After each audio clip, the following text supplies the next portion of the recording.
Morning, Amy. I know what everybody's thinking right now. They're just sad to not see all of my Harley stuff behind me, all my Harley decor in my office. I'm not in my office this morning. I'm up in Union Park, and there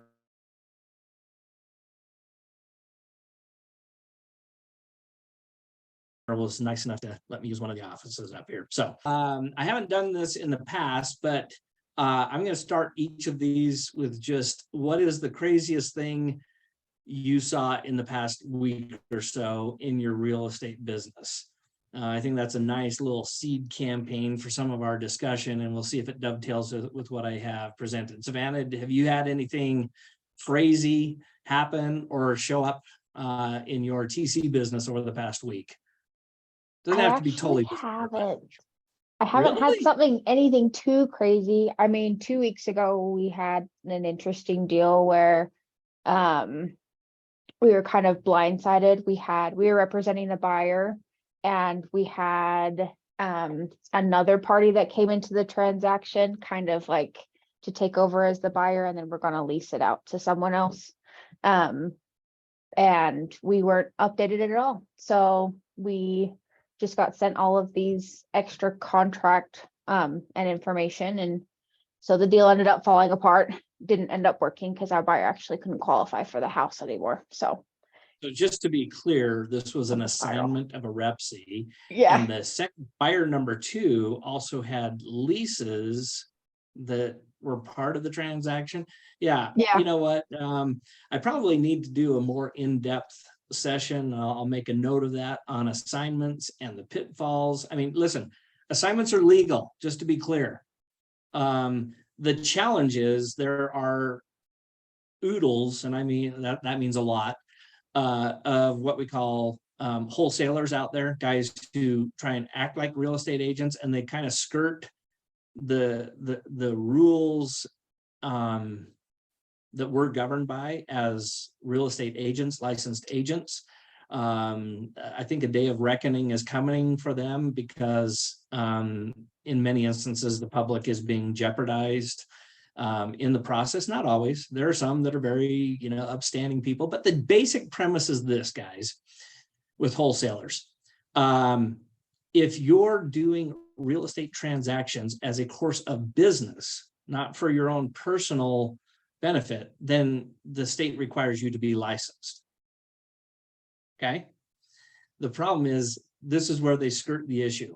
Well, since we have what they call equitable title, we have an interest in it. That means we are now quote unquote owners, and therefore we're able to do things realtor-like, even though we never had any intention of actually owning the property for our own occupation or a primary residence or anything like that. So, I mean, there's a whole discussion there, but the division has kept this on the radar for quite some time. There's just no super clean answer. And I think all it's going to take is, a few people being harmed in the process. So the basic premise of a wholesaler is this, right?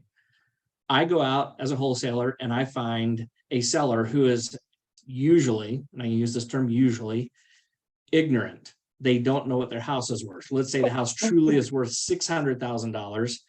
And I, as a wholesaler, come out and tell them, hey, I'll buy your house at $500,000. I turn around. I really have no intention of ever closing on the property. I turn around and then shop that via private little networks, wholesaling networks, and get a buyer who will buy it for $550,000 because they know it's still a good deal. But I'm going to, as the wholesaler, I'm going to charge a $50,000 assignment fee. Who got harmed in the process? The homeowner, right? They just because you can get away with it doesn't mean that government institutions aren't going to find a way to make that a problem for you. So just know that's the general game with wholesalers. I've had this question. I'm glad you brought this up, Savannah, because I've had this question from many of our agents going, oh my gosh, so my buyer wants to buy this property and it's an assignment. Just to be clear, we have a fiduciary of obedience, right? That's one of our fiduciaries, our legal responsibility. So unless they're doing something illegal, we're to obey.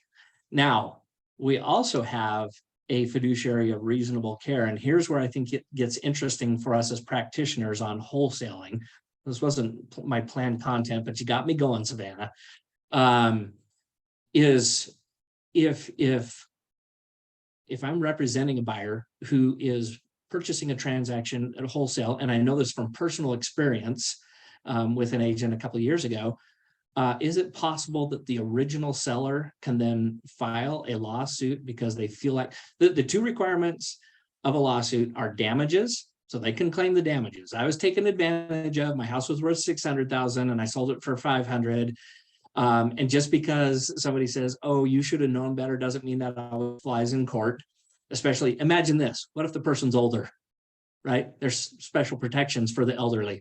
What if somebody has a brain injury? This was the one I dealt with, right?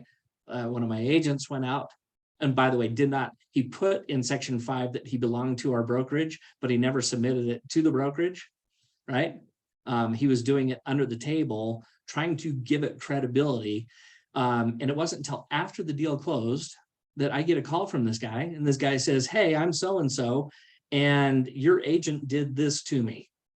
And the long and short of it is, the gentleman, who was young, he was in his early 30s, had a brain injury from being in the military, and his father had a general, not a limited, power of attorney for him. And the agent said, don't worry about it. You're the legal owner on county records, therefore you can sign the document. Just so you know, that turned into a $370,000 lawsuit. The agent lost his license. So it's kind of a big deal, guys. All it takes is the right case, and you'll see some movement on wholesaling. So, all right, with that teaser, let's get underway. Each time we have one of these, I want to make sure that we cover some of the DRE rules. So I am going to pull this up on screen here. We're going to do in the prohibited actions Q, R, and S. So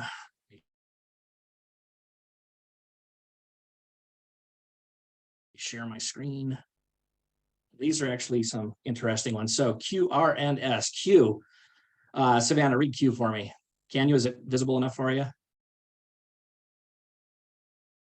Where are we? Q. Advertise or offer to sell or lease property without the written consent of the owners of the property, and if the property is currently listed, the listing broker.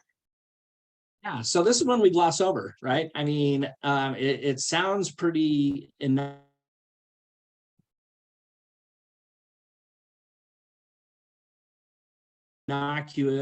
at the front end, but there's actually, so-and-so wants me to list their property. Okay.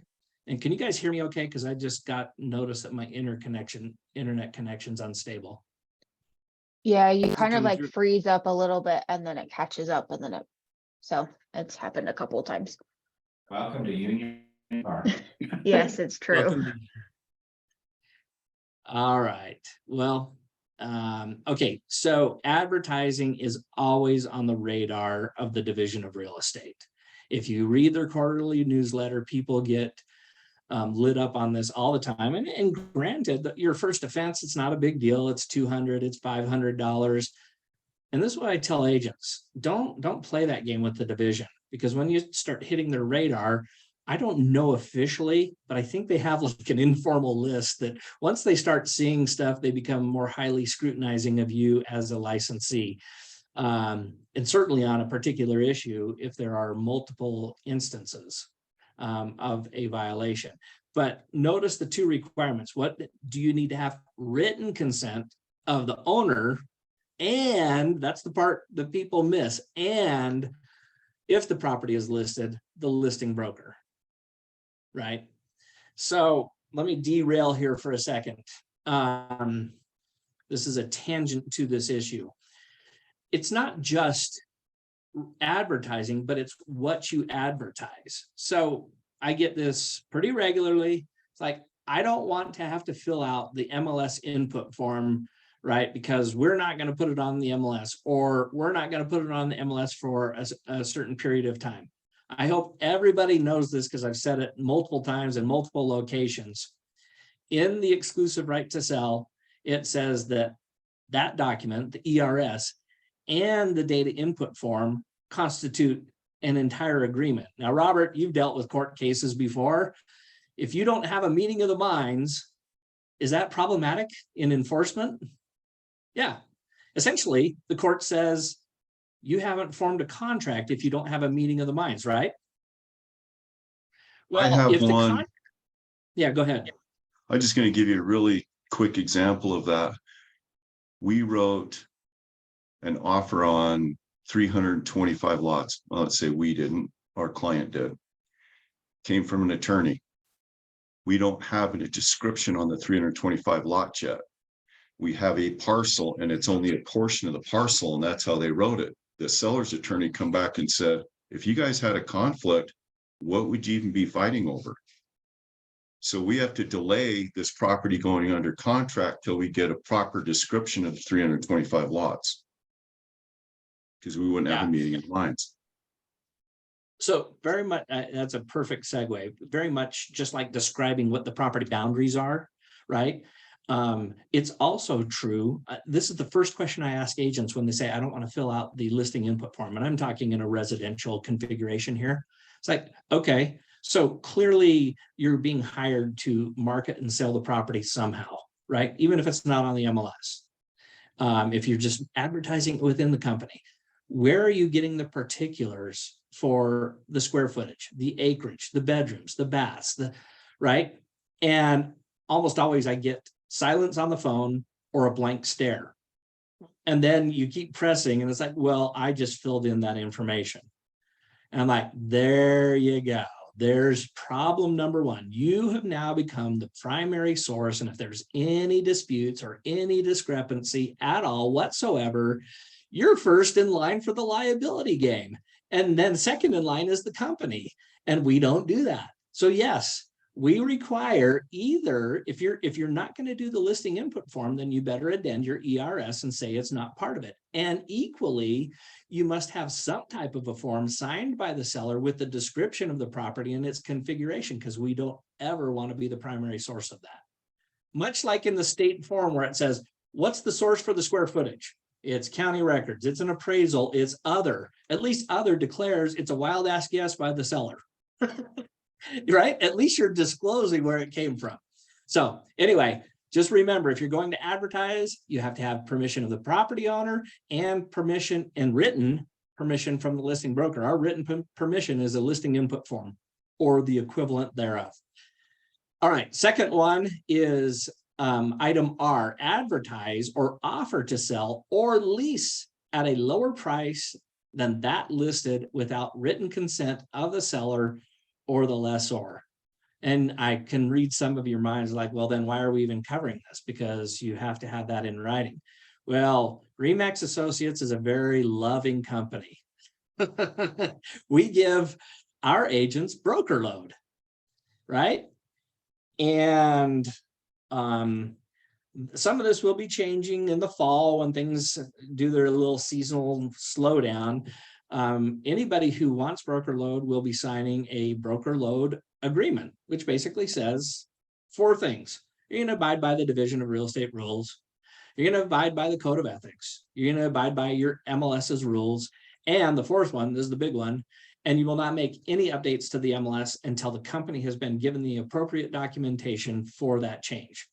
Why would I add that 4th one, Robert? I'm just curious if you're that intuitive of a guy. Why would I add that 4th item of you got to have the documentation given to the company before you make the change on the MLS? Robert.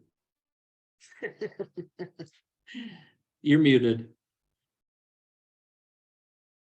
I'd take a wild ass guess. Randy, Go for it. Because it's the brokerage that's representing the client, not the agent. Yeah. And guess who's responsible for what's on the MLS? The broker and the brokerage, and then the agent in the process. So there's a couple things to be concerned. There's 3 things really predominantly that I get concerned about. One is civil litigation. That's the 800-pound gorilla. The second one is the Division of Real Estate, because if you get sideways with them enough, me or you lose our license, which means we lose our livelihood, right? And then the third one is just kind of code of ethics type things. So we want to make sure, I want to make sure that I have a defensible position, not only for myself, but for the company. And in the process, everybody else stays clean. So I have had multiple instances over the past month where another broker called me and another agent internally has called and said, hey, the MLS says this, is this what our documentation says? Or the broker says, you're advertising at this price, right? And I have to go, the first thing I do on almost any dispute is I go into SkySlope, pull up the transaction, look at our documentation, and imagine my surprise when there's no paperwork for said change. And I've even had agents be like, oh yeah, I've got that in email. As a parent, and there's some similarities here, what would you do as a parent? Oh, good. Can you send me that email? And then hours later, it's like, oh, actually, we never had documentation. And then you get to the truth, right? And it's like, you know, nobody wants to beat up on people, but I have an obligation to directly inform. Yeah, that can't happen, right? That just cannot happen. I mean, it should be common sense that whatever you have and whatever you're advertising, or especially when it comes to price, must coincide with the documentation you have. All right, last one. Fact that the individual is holding client funds without actually receiving funds and securing them pursuant to the code. This is earnest money, guys, right? And I love the Trapeze Act that agents will do to justify this. Well, they said that the money was going to be there, so I sent over earnest money confirmation receipt. Oh my gosh. I think my comment to them is something like this. You clearly do not value your real estate license that much, because if there's one thing that the Division of Real Estate holds sacred above all else, it's our trust account. I mean, the name implies it, right? Trust, public trust. And if you lie about it, the best scenario is you're going to fork over the money that was supposed to be there that you signed for. That's the easiest solution. And it's rarely that, because somebody's pissed at that point and they file a complaint with the Division of Real Estate. And then my job is to provide them all documentation on that transaction. And that's going to look like, oh, here's the earnest money confirmation that the agent signed. And oh, by the way, here's the ledger from our trust account showing the funds actually never got deposited. You see how that goes. It doesn't go well. So this is a gentle reminder to all of us. You know what? If you do it right, you have nothing to worry about. If you try and skirt it, it can go sideways on you really, really fast. So, all right, enough of the negative stuff. Honestly, I hope you don't perceive it as negative. I hope it, I mean, this whole section is the prohibited actions of a licensee, the things you shall not do. It's good to be reminded of them because it reminds us of what the division is going to be focusing on. If you're a good practitioner, you're probably already abiding by all these, but it never hurts to be reminded. Okay. Yeah.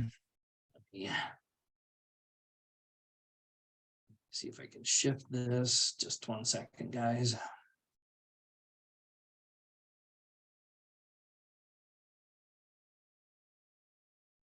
All right. Our current, well, let me start with this. I'm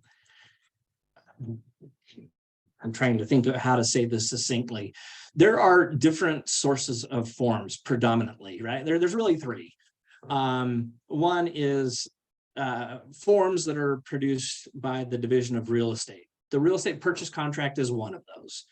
Do you realize that there's really only like 5 documents that the Division of Real Estate endorses as their own?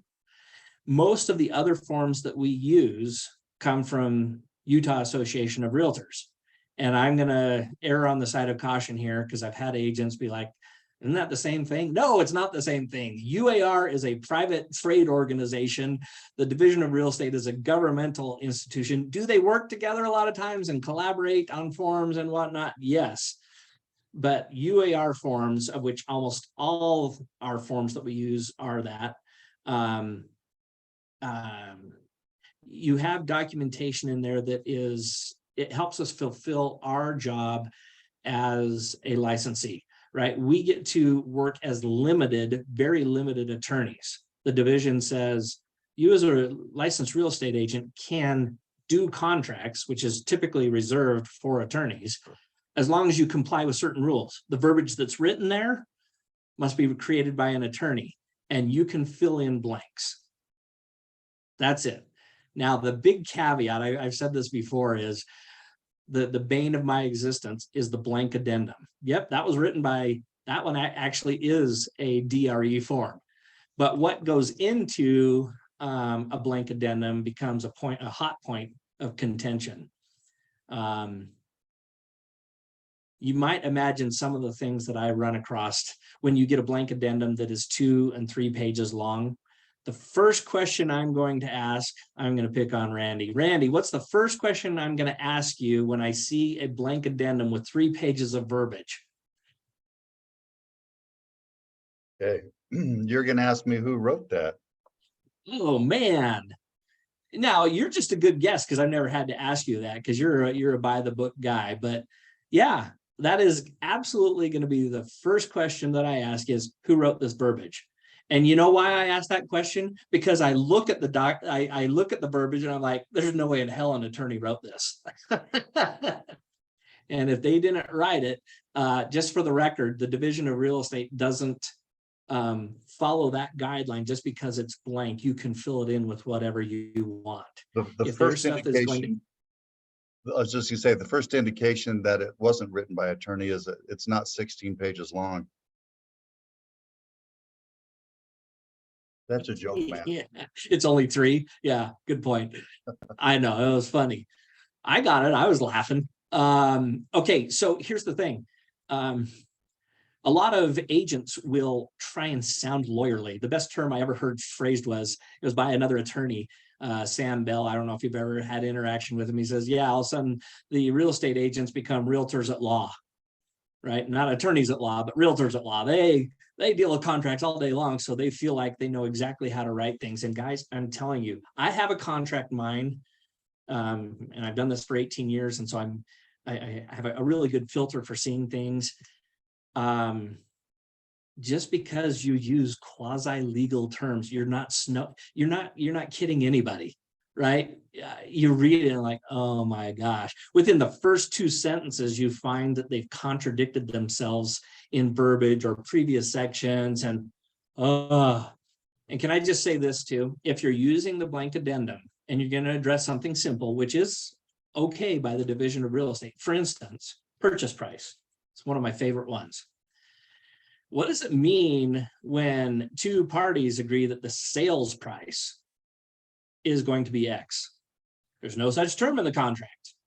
Now, I've had other people say, oh, well, everybody knows what that means. If you're relying on anything in your contract that says everybody knows, let me translate for you. You just open the door for somebody to have a dispute and you end up in court, in which case your life is miserable, time is consumed, money is consumed. And you know what? You may land on a place where ultimately everybody says, yeah, we agree. But man, that is a heavy lift versus just use the terms that are in the contract. If in the first page, in the first section 2, it says purchase price with capital letters, that means it's a term of the contract, then make sure your addendum is congruent with that. Purchase price to be changed to this. Earnest money to be changed to this.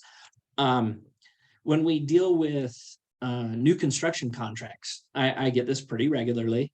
Something goes sideways with the builder, or sometimes it is the buyer themselves. And sometimes it's really nothing to do with what we've done. I had one recently up north where the builder just decided that they're not going to be able to finish the builds that they've done. And the agent, very few builders, there's some, very few builders use the state approved new construction REPC. If they do use it, then they do 10 pages of addenda. But they almost always have their own attorney write it. And almost all of them have a section in there for earnest money. And earnest money, for the record, is not the same as a construction deposit. Does everybody get that? Especially when there are terms that govern earnest money and construction deposit. And so when you have, so for instance, earnest money is pretty clear. The verbiage is almost always very similar. It's like, listen to so many defaults. This is one of the remedies. It's not the only remedy. But sometimes in trying to get a deal done quickly, or with an agent not paying attention, or for some other reason, they think it's a good idea to put 0 on earnest money and then put all the money into a construction deposit. Well, you might imagine what happens. Verbiage usually surrounding a construction deposit goes something like this. Buyer to deposit, construction deposit of X, by such and such a date, half of it's refundable with certain conditions, or several of the contracts say, once you go past that date, none of it's refundable, right? And then what happens if you put your client in that situation and then 6 months, 12 months later, the builder says, you know what, things have gotten really tough. I can't afford the loan anymore. I'm not going to be able to build it. And your people have put $20,000, $40,000 in construction deposit. What's your conversation with your client? I'm just curious if anybody has any good verbiage for that. What do you say to your client when they say, hey, that's really a bummer. How do I get my money back? Just say whoops. Yeah. Yeah, that's probably the best one you can use, Savannah, is oops. And that's Oops. never a good answer for a realtor, right? Because the next question is going to be, well, why didn't you protect my money? And it's not going to fly, even though there's some level of truth to it. It's not going to fly for you to say, well, you're the signer to the contract, so you're responsible for what's in the contract, right? Remember, the two pillars that need to be there for civil litigation is damages, there's damages, and liability. Is there any way you could be construed in that situation as the liable party? Did you sign a contract that said, yeah, I saw the head nod, Robert, and I agree, but it really becomes a question of how good is your attorney. If you're a good attorney, come and say something like this. My client put trust in you and you had fiduciaries, and one of your fiduciaries was reasonable care. And let me show you 10 other builder contracts where that money was put in as earnest money. So the verbiage on that would have been protected. Did you have any conversation with them trying to deter them from putting it all in as construction deposit? And your answer is going to be like, no. You see where I'm going with this? The two pillars, liability and damages. The damages are there, and liability with a good attorney is pretty easy to make. So lesson of the day on those is, if you're going to do something, it's much like non-refundable earnest money. If you're going to do something like that, then you need to have some type of a disclosure with your client saying, I understand, I read the contract, I get it, that if anything goes sideways on this, I'm not getting outside of default by my seller, I'm not getting that money back, right? So, okay, let me share my screen. I'm going to show you this ERS. This is the 2022 exclusive right to sell. I'm going to blow this up a little bit more so everybody can see okay. I still find agents that are using the 2018 exclusive right to sell. I don't know if they just have a folder that they've used. I mean, frankly, most of you should dodge this if you're using SkySlope, because we tend to have the latest forms there. But I wanted to point out a couple of things, not just by way of trivial pursuit, but hopefully it's things that you, as you explain, that's what I said there, the assumption here, as you explain your contract to your clients before they sign it, you can hit on some key points. And I'm going to point out some of the things that changed from 2018 to 2022. So you can see the first one highlighted here. It didn't used to say this. In the event this listing agreement expires while the property is under contract to be sold, the company and seller mutually agree that the listing period shall automatically extend until the under contract transaction closes. Okay, why is that significant? And I have to stop sharing so I can see you guys because I'm on my laptop and I don't. Why is that? Carrie, I'm going to pick on you because you turned on your video and it's great to see your smiling face. Why is it a big deal to have that language that it extends, the listing period extends through the under contract period? Well, you don't want to suddenly have your representation of that seller or buyer, the seller, end before you're closed. Right. And let me ask you another question. How often have you ever had, maybe this is a better question, have you ever had where you're under contract and somebody wants to, and you've gone past your listing and somebody wants to submit a backup offer? Yes. What do you do with that? Yeah. Yes. Right. And frankly, it dovetails with the rules of the division of real estate, because the starting point on the rule is you as a licensee are supposed to submit all offers that are submitted on your seller's property. Not, well, if I'm under contract, I don't have to submit them anymore. Right. Right. And so this gives you the ability where, I mean, rule number 2 of your affirmative obligations is you're to have your agency in writing. So there was a gray area, and that the ERS with the new language covers that. So nice to know. And it's good to, I hope you guys all follow this approach. It's what I've used for years. As you go through your contracts, and maybe if you don't have them all now, you fill in the gaps, but I have a folder, right? Electronic and paper now, or it used to be paper, now it's electronic as well, that highlights the areas that I want to make sure that I touch on. Listen, the whole contract's important, whether it's the ERS, the EBB, the REPC, disclosures, what the whole thing's important. And that's almost always what I start off with, which is, Carrie, this whole document's important and I need you to read it, but I'm going to go through some of the things that I've found in my experience as a practitioner that come up fairly frequently because I want to avoid frustration. Now that language seems really simple, doesn't it? But what I'm doing with that language is kind of painting you, Carrie, as my client into a corner to avoid uncomfortable conversations in the future, right? Because I just told you, I don't want to have you be frustrated with me. I would rather take the time now to explain, because then it's going to be harder for her, and this is just human nature, once that conversation's been had, to then actually raise an issue, right? Because it's like, hey, don't you remember when we sat down? Yeah. Right? And she knows that in her head. So I know these are subtleties, but I'm telling you, I think they're good practices, to have it ready. All right. So as you're going through the ERS, I've literally had clients say that. Well, what happens if it goes under contract and the date's expired? Oh, we got that.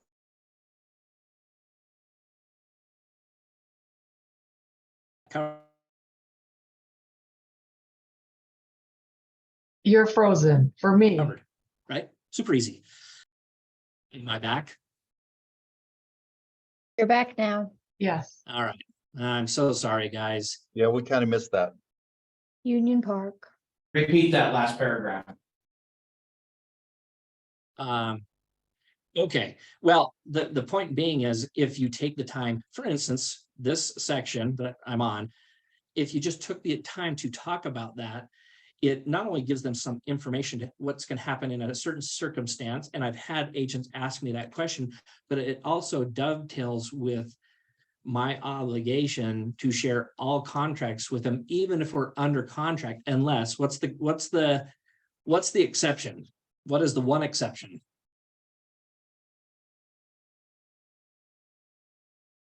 Anybody?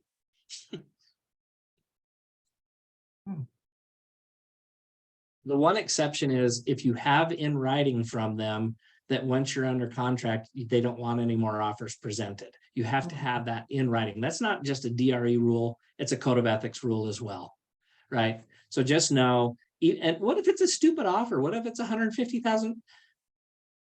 Am I freezing again? Nope, you're good.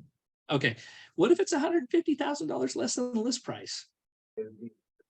There's no carve out for that. The division or the code of ethics doesn't make an exception for it. So I've had agents who have gotten written permission. I'm going to mute you, Robert. I've had agents who have put in their contract, if the property is $20,000 below the list price, I'm not required to submit the offer. Can you do that? Mhm. Yeah, you can. Right. And you know what? Usually it's not an issue, but boy, if you want to just protect yourself and you know that you're going to run into some instances like that on a given property, protect yourself. Okay. Share my screen one more time.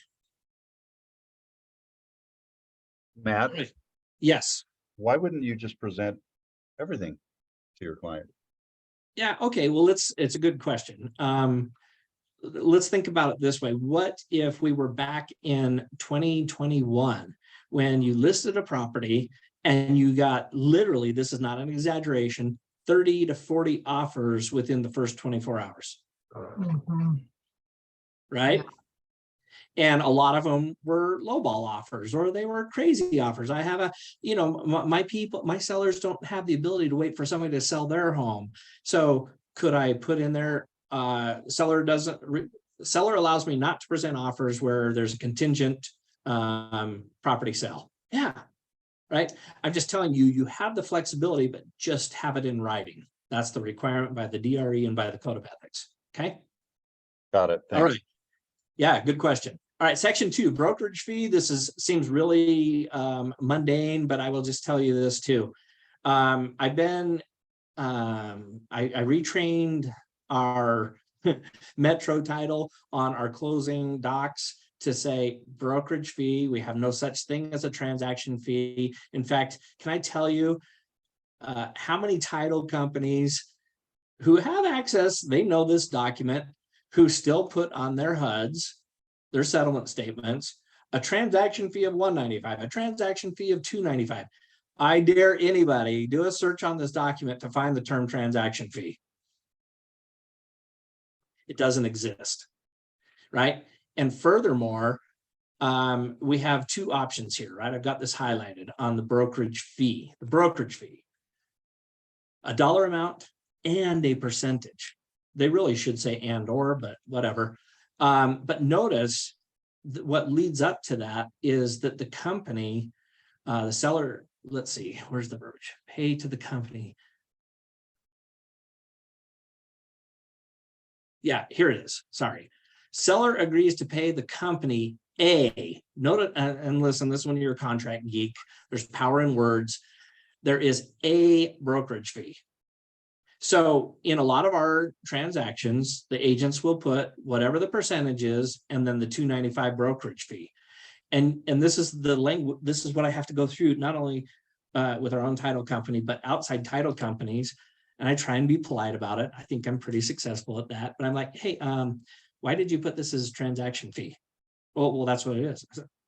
According to who? Where does it even say that in the contract? I mean, here's section 2, right?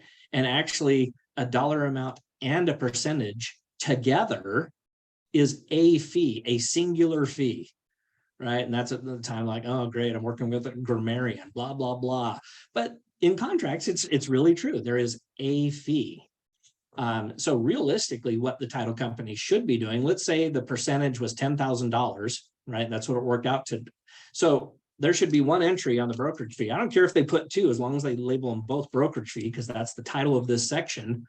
But really, they should just be adding whatever the percentage is with the dollar amount, and that is the brokerage fee, period. End of story. But I used this example the other day.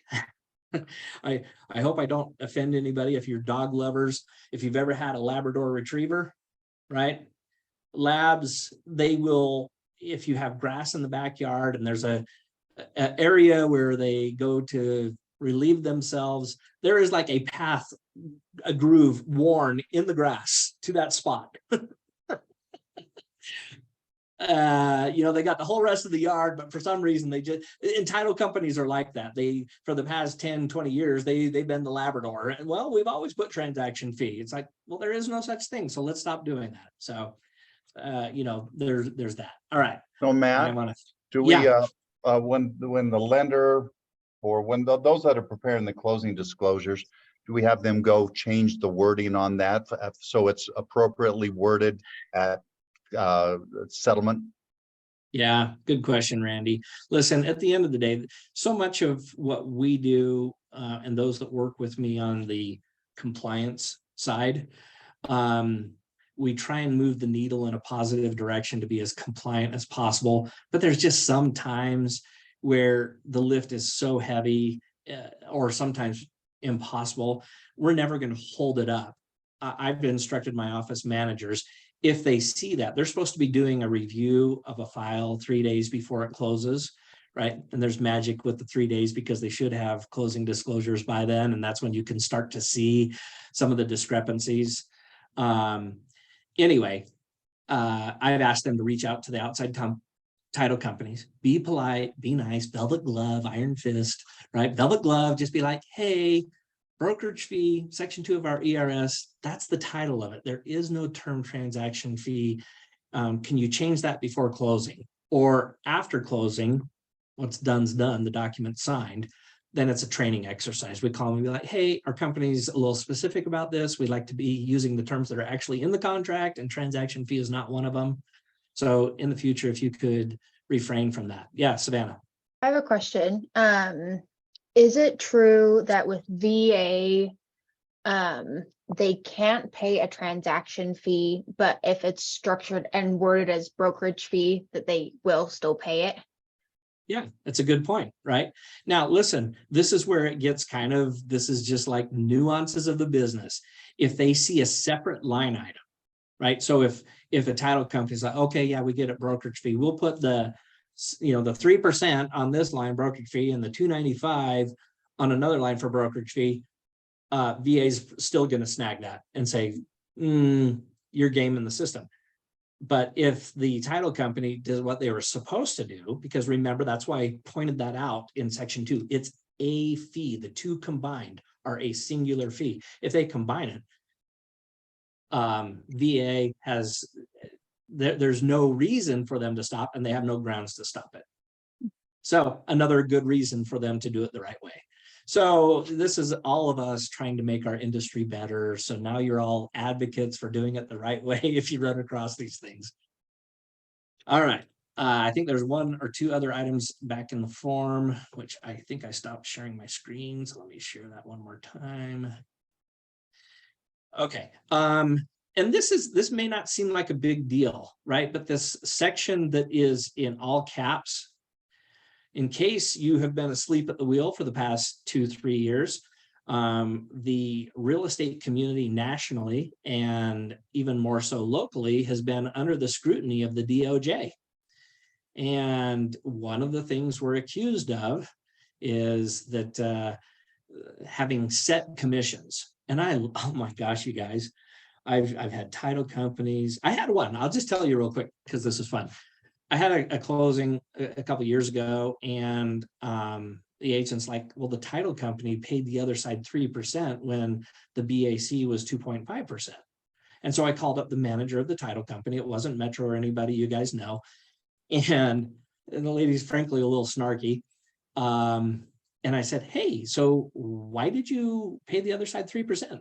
Who gave you instructions to do that? And she said, well, we didn't get any differing instructions. I'm like, so how did you come up with 3%? She said, well, that's the industry standard.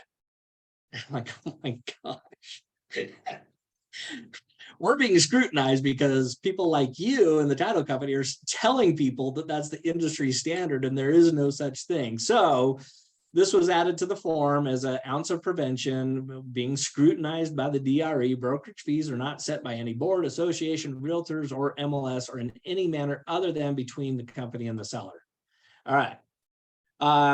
So is there anything wrong with, if I were to come out to the company and say, let's see, Josh, Randy, Carrie, I need you all to be charging 6%.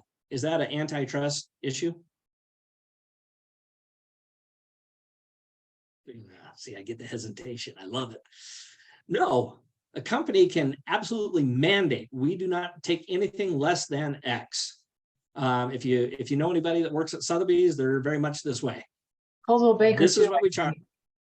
Say that again. A friend of mine told me that Coldwell Banker is just like, that's what it is. Yeah, too. yeah.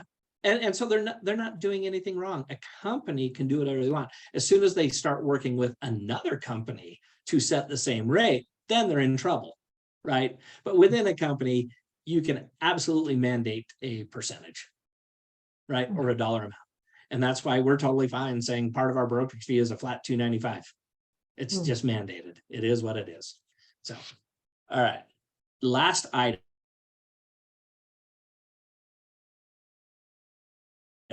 on that form. I only have so much real estate. See what I did there? Gosh, nobody even giggled at that. That was funny. Yeah, well, you broke up during that joke, so. Okay. This one, oh.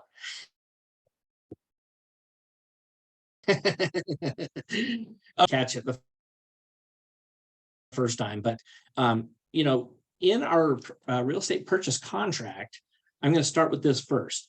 It says that the seller is to provide a seller property condition disclosure, right? And I've used the facetious example. I could take as a seller a cocktail napkin, right across the top of it, seller property condition disclosure, and then write, I know nothing. Did I jump the terms of the contract? Yeah, I did. But in our exclusive right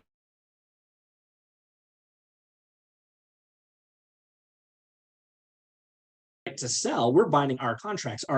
They are signing contractually that when we go under contract, they're already pre-agreed upon that they're going to use the Utah Association of Realtors approved seller's property condition disclosure form. Now that may not seem like a big deal, but this crops up from time to time, right? The most common thing that comes up, and I'd love to hear some dialogue of how you guys deal with this if and when you run across it.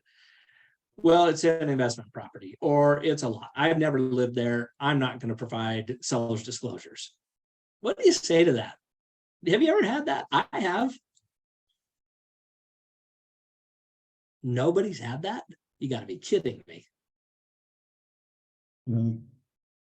Don, have you ever had that happen where, or let's say they don't mandate it, but they say, I don't want to fill out seller's disclosures because I've never lived in the property. What would your answer be to that objection? How do you handle that objection? Sounds good? Yeah, don't worry about it. The requirement of the agreement. Thank you. Hey, it's always nice to be polite. Hey, for a couple of reasons, let me tell you why you need to fill this out, right? That's called the assumptive clause. You're going to fill it out. Thanks for asking. You're going to fill it out. One, when you signed the contract with our company, you agreed that you would fill out these seller's disclosures. And you know what the good news is? The good news is this document absolutely provides protection for you. And I know you said you don't want to fill it out because you haven't lived there. It's actually designed to handle that exact situation. With that dialogue, do you already feel better as a theoretical seller? I heard you, I heard what you said, but I'm now politely, without getting in your face going, well, damn it, you signed it in the ERS, you're going to do it. I'm quickly turning that to, hey, the good news is not only is it required, but it's actually going to benefit you. And of course, the next question is going to be in their mind, whether they say it or not, is how exactly does it help me? What do you say to somebody? How does a seller's disclosure actually help the seller if they haven't lived there or if it's land? Any good dialogue there? I always talk to them about the properties are being sold as is, and that the buyer has the right to see what as is. And the more that we give them the information, the better informed the buyer is. It's less likely they're going to come back on the seller or the agent for failure to disclose or misrepresentation. Perfect. That's exactly what I wanted you to hit on. And is, listen, the good news is, yeah, go ahead, Randy. I was just gonna say, I mean, what they're really saying is, are you aware of any issues? And if they've never lived in the property, they're probably not aware. And they are disclosing they're not Oh, aware. yeah. That's right. Well, here's the thing. There's two or three key things that I like to hit on with somebody who has this objection. It's like, listen, you have to understand the psychology of where we are in the game, right? We have a buyer who's nodding their head in a very positive direction they want to buy. That's a good time. It's probably the best time to share with them any warts with the property, right? Because it's like when you're going to buy the Mustang that you wanted for years and the tires need to be replaced. That's okay. I can handle that. That's kind of the mentality for most of them when they're excited and it's a lower inventory market or when they're competing with people. Handle that. And the good news is once you've done that, once it's disclosed, it's dang near impossible when combined with the as-is nature of the contract, coupled with seller's disclosures for things that are not readily discoverable by an ordinary prudent buyer, right? And by the way, that's all you're required really to do is to disclose things that they can't see as an ordinary prudent buyer. And to your point specifically, Randy, if you've never lived there, that first section says, how long have you lived at the property? Oh, I haven't. I've never lived on the property, right? You've at least, compared to somebody not filling them out at all, can you imagine how that plays when it goes to litigation? If it goes to litigation, that very easily is construed as, oh, look, see, they were trying to hide it. They're required by the contract to provide it. They never provided it. Versus, I actually did provide it and I was very straightforward. I never owned the property. And I basically, throughout the whole thing says, don't know, yes, or no. Then it's going to fall right back to section 10.2 and section 8.1 of the REPSI, as is, and buyers responsible to do all their due diligence to their satisfaction. So these are all pieces of the puzzle that fit together to help us avoid problems. That is my number one goal by far as your principal broker and for the company is to mute Daryl. Oh, Is to the chances to go sideways with a transaction. It's never, for me, and I know it's the same for Ron, it's the same for Daryl or any other broker in the company. It's never a game of could we win? The goal is never want to even have to decide. That's the win. That's the true victory. Never even putting it into a contest for the battle of wits, to see who was contractually right, because once you've gone there, you've lost, even when you win. So, all right, questions, concerns, anything else you guys have been seeing that you want answers on or something that I can prepare for you for next week? Hey, Dan, good to see you.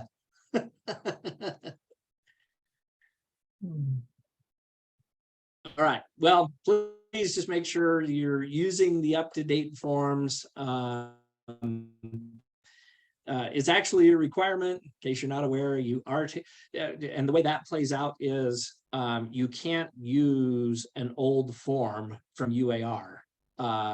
Once they have put out a new form, they have essentially rescinded the old forms. So you would be filling out a document that is no longer written by an attorney, figuratively speaking. So I don't know if I'm frozen because you were all frozen on my screen. Did that come through, Savannah? most of it. Approved UAR forms. All right. Well, due to this law, say that again. All right. Well, clearly our connection here in UAR is going to be challenging. So that's what I had to cover today. I hope that was helpful for you guys. If you have specific questions, reach out to me. Otherwise, have a great Monday. Thanks, Matt, for all your help. thanks, Matt. We Happy Monday, appreciate you. everyone. Thank you, Matt. All right. Well,